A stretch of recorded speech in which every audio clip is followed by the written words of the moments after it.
At Sandler Training, one of the most common inquiries that we get is prospecting, and companies fall in one of two camps. One camp would be, it doesn't work in terms of reaching out on the phone anymore. Other times it would be, hey, that's how we got to do it. We're just not effective at it, and we're really looking for the right way to do it in terms of words. And so let me share with you what our approach is there, and if it makes any sense, you'll reach out. We can have a conversation. If you're following the camp of, hey, reaching people on the phone to prospect doesn't work, then don't call us. But it would sound something like this in my business. I'm Bob Bolak from Sandler. I don't suppose either one of those names rings any bells for you. And the person on the other end of the phone is typically going to say, well, not really. And I'll say, well, I wasn't sure that it would. How about I take 60 seconds and I'll tell you why I was calling, and if it makes any sense for us to keep talking, well, we can do that. You let me know. And usually they'll say, sure, go ahead. And then I'd say something like, well, as I mentioned, I've got a professional development company here, and the companies that are coming to us oftentimes have a really good sales team, experienced people, they've been there for a long time, but therein lies the problem. They're doing pretty well, and they're not always making the new business calls that we want them to make.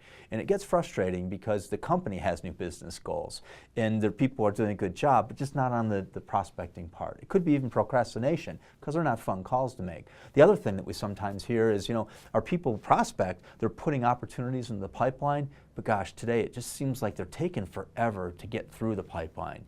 And that's tough because I'm trying to forecast my business, and I'm trying to hit my financial goals, and I just never know whether this stuff is going to close or not. And as a sales manager, it's frustrating because I'm in these pipeline review meetings going, when is this stuff ever going to close? I guess the last thing would be, I'm an organization that does proactively hire salespeople, and I do grow my team. I just got a knack for hiring those salespeople with those first couple sets of problems. So I want some help from Sandler in being sharper with my recruiting and hiring, because it can cost an organization a ton of money in the bottom line when you have an unsuccessful sales hire, not only in guaranteed pay, but also in missed opportunity. And then I'd say in my prospecting conversation here with the potential prospect, out of those things I just shared with you, I have no idea if those are things that you care about or spend any time worrying about or talking about.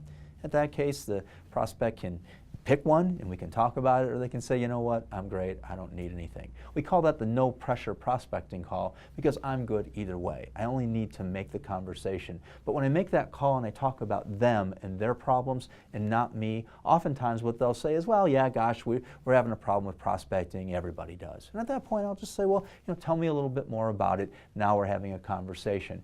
And we get to the end and we decide whether or not we should get together and further that conversation. If not, okay. If so, very good. We know it works. We use it. Our clients use it. There's math on how many conversations that you get from how many attempts, how many of those go to a first meeting, how many of those will close. If you're watching this right now and you want to know a little bit more about it, no promises that it works in your world, happy to have a conversation with you.